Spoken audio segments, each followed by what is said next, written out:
नमस्कार दोस्तों, आज हम लोग इस वीडियो में पृथ्वी के विषय में पढ़ेंगे। सूर्य से दूरी के हिसाब से पृथ्वी तीसरा ग्रह है। सूर्य से कौन ग्रह कितना दूर है, इस पॉइंट ऑफ व्यू से आप देखेंगे तो सूर्य से दूरी के हिसाब से पृथ्वी तीसरा ग्रह है।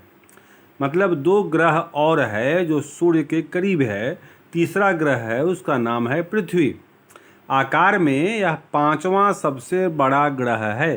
साइज के मामले में यह पांचवा है। मतलब चार और ग्रह हैं जो इससे बड़े हैं। धरती से, पृथ्वी से और बड़े ग्रह कितने हैं? तो चार। मतलब पृथ्वी पांचवा बड़ा ग्रह है साइज में। यह ध्रुवों के पास, ध्रुव मतलब पृथ्वी का एक अंतिम पॉइंट और स्टार्टिंग पॉइंट, उसको बोलते हैं ध्रुव। एक काल्पनिक लाइन है, एक काल्पनिक पॉइंट है। ध्रुव को माना जाता है कि एक ध्रुव से धरती शुरू होती है और एक ध्रुव पर जाकर के अंत कर जाती है। तो ये ध्रुवों के पास थोड़ी चपटी है। पृथ्वी का आकार ध्रुवों के पास थोड़ी चपटी है। यही कारण है कि इसके आकार को भू आभ कहा जाता है। भू आभ का अर्थ है पृथ्वी के समान आकार। पृथ्वी गोल नहीं है, अंडाकार भी नहीं है, उसका वह दो जगह पर ध्रुवों पर चपटी है। इसलिए इस साइज को स्पेशल नाम दिया गया, उसे कहते हैं भू आभ। भू आभ का अर्थ है पृथ्वी के समान आकार। जीवन के लिए अनुकूल परिस्थितियां संभवतः केवल पृथ्वी पर ही पाई जाती हैं। पृथ्वी न तो अधिक गर्म है और न ही अधिक ठंडी। यहाँ पानी एवं वायु उपस्थित हैं जो हमारे जीवन के लिए आवश्यक है। वायु में जीवन के लिए आवश्यक गैसें जैसे ऑक्सीजन मौजूद है। इन्हीं कारणों से पृथ्वी सौर मंडल का सबसे अद्भुत ग्रह है। सौर मंडल का सबसे अद्भुत ग्रह है पृथ्वी, क्योंकि यहाँ जीवन जीने के लिए आवश्यक गैस ऑक्सीजन मौजूद है। अंतरिक्ष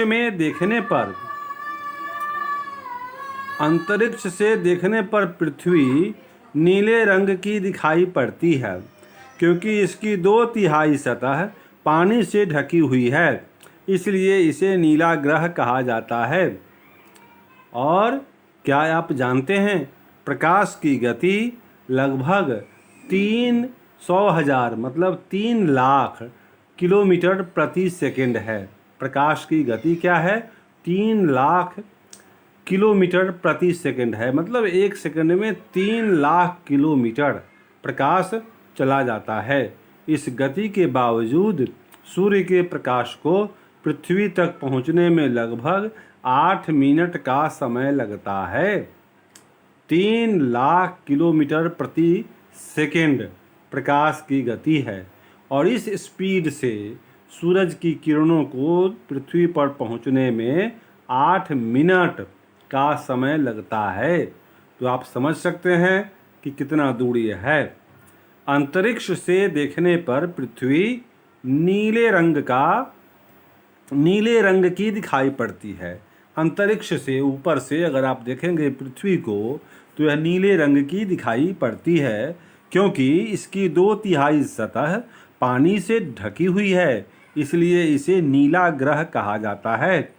पृथ्वी को नीला ग्रह क्यों कहते हैं? क्योंकि यह पानी से इसका 2/3 सतह ढका हुआ है। इसी से यह नीला ग्रह मालूम पड़ता है। ठीक है। एक रोचक बात यह है कि नील आर्मस्ट्रॉन्ग पहले व्यक्ति थे जिन्होंने 21 जुलाई 1969 को सबसे पहले चंद्रमा की सतह पर कदम रखा। मालूम करो कि क्या कोई भारतीय चंद्रमा पर गया है? ये नील आर्मस्ट्रॉन्ग चंद्रमा पर जाने वाले पहले व्यक्ति थे। चंद्रमा के विषय में अब हम पढ़ेंगे। हमारी पृथ्वी के पास केवल एक उपग्रह है, चंद्रमा। इसका व्यास पृथ्वी के व्यास का केवल 1/4 है। पृथ्वी के व्यास से चंद्रमा का व्यास केवल 1/4 है। व्यास मतलब त्रिज्या का डबल, मतलब यहाँ से यहाँ तक पूरा ये इस पार से उस पार कर दो तो ये यहाँ से लेकर के यहाँ तक ये व्यास माना जाएगा। ये जो व्यास है ये पृथ्वी के व्यास से 1/4 है, 25% है उसका, मतलब कितना छोटा हुआ। यह इतना बड़ा इसलिए प्रतीत होता है क्योंकि यह हमारे ग्रह से अन्य खगोलीय पिंडों की अपेक्षा नज़दीक है। अन्य खगोलीय पिंड जो हैं खगोल में, मतलब अंतरिक्ष में जो अन्य पिंड हैं उनके अपेक्षा चंद्रमा सबसे नज़दीक है, इसलिए यह हमें बड़ा दिखाई पड़ता है।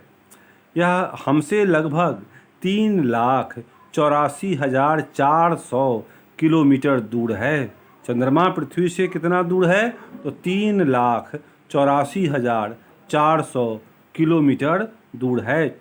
अब आप पृथ्वी से सूर्य एवं चंद्रमा की दूरियों की तुलना कर सकते हैं। तुलना कीजिए तो सूर्य कितना था? 15,000 किलोमीटर यह दूर था और चंद्रमा है 3,84,400 किलोमीटर। तो वो उपग्रह एक खगोलीय पिंड है।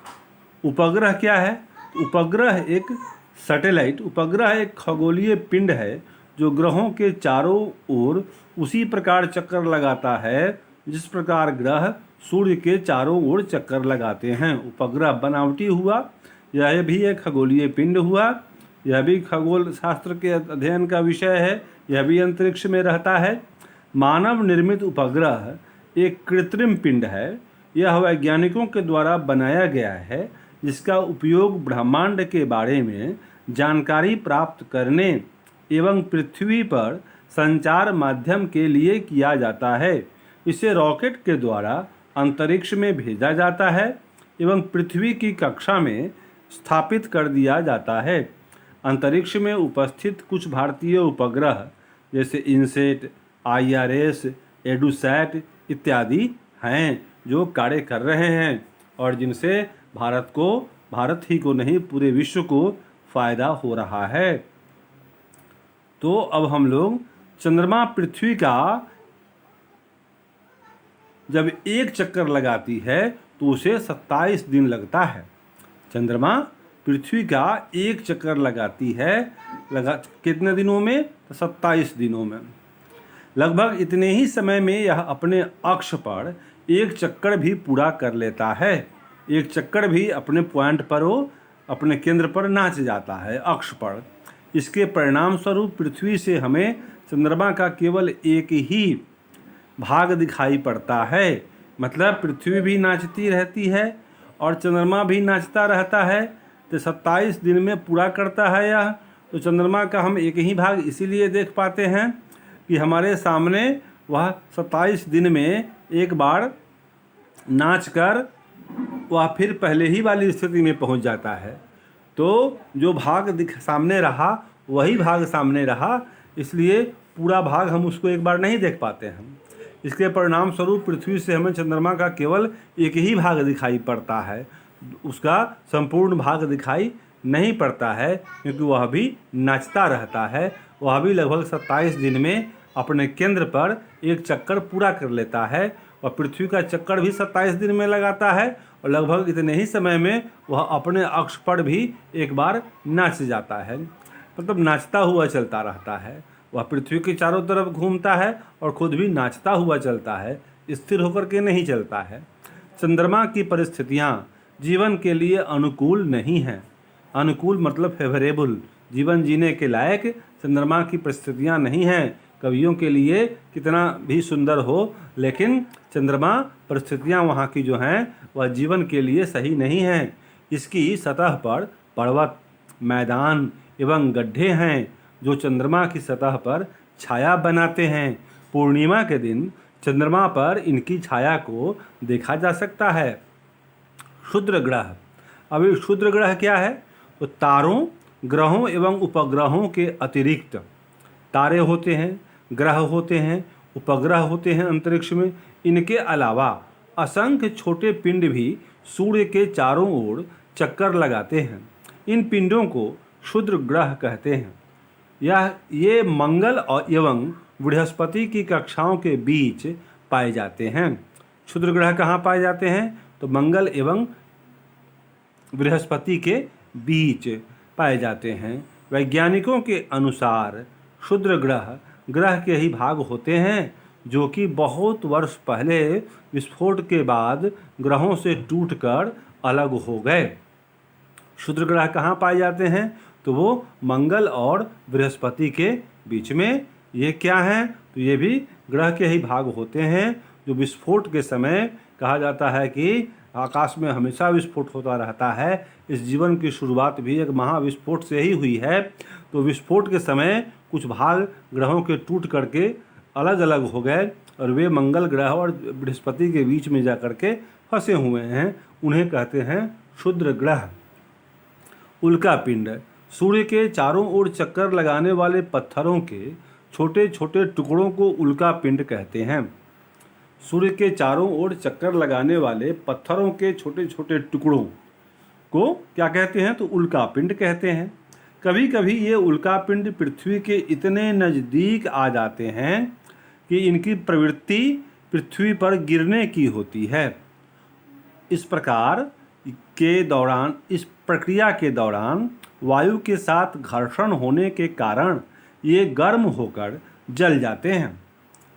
उल्कापिंड धरती की तरफ आते हैं और कभी कभी घर्षण होने के कारण जो गर्मी पैदा होती है उससे वे जल जाते हैं।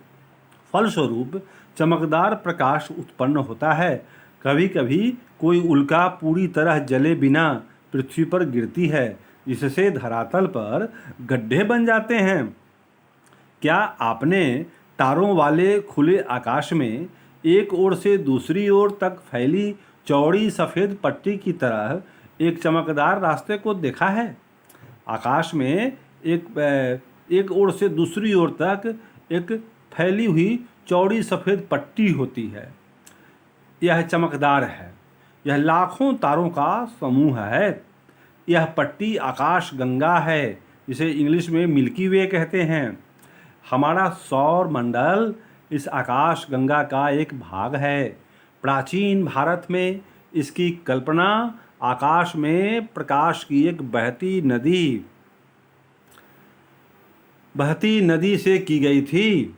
ये आकाशगंगा तारों का समूह है जो सफ़ेद है, चमकता रहता है और इसकी कल्पना प्राचीन भारत में एक बहती हुई नदी से की गई थी, इसीलिए नाम पड़ा है आकाशगंगा। इस प्रकार इसका नाम आकाशगंगा पड़ा। आकाशगंगा करोड़ों तारों, बादलों तथा गैसों की एक प्रणाली है। आकाशगंगा करोड़ों तारों, बादलों तथा गैसों की एक प्रणाली है।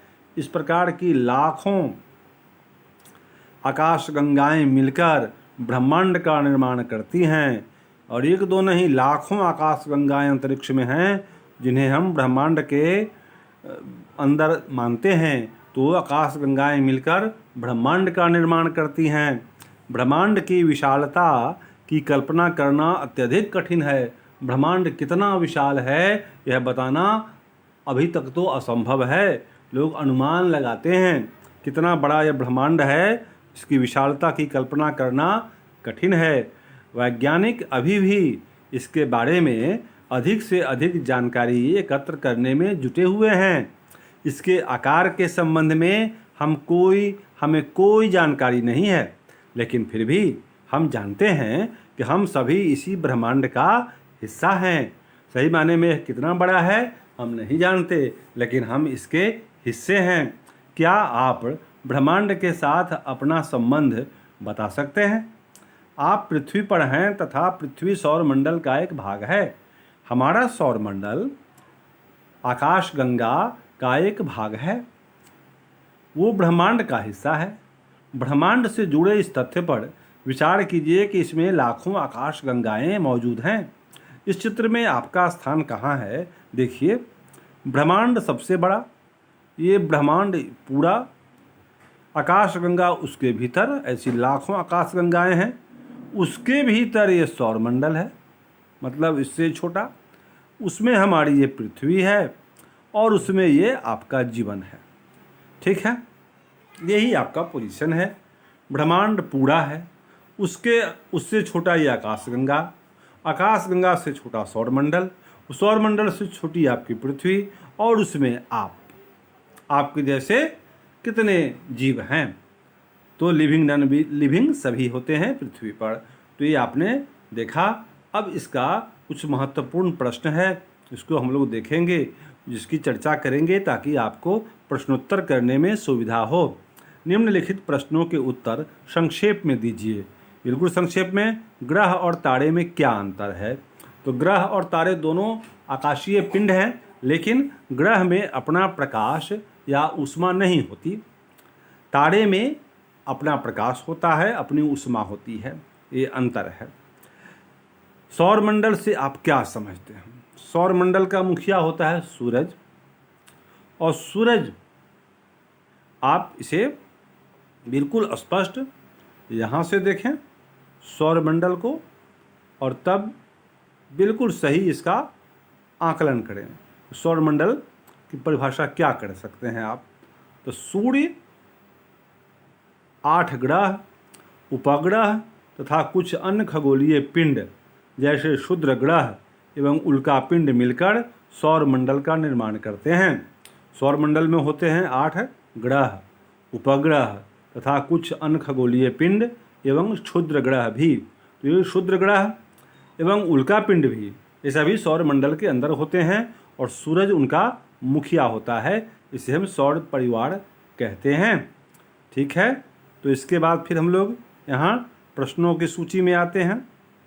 तो इसके बाद का प्रश्न, सूर्य से, प्रश्न संख्या 3, सूर्य से उनकी दूरी के अनुसार सभी ग्रहों के नाम लिखें।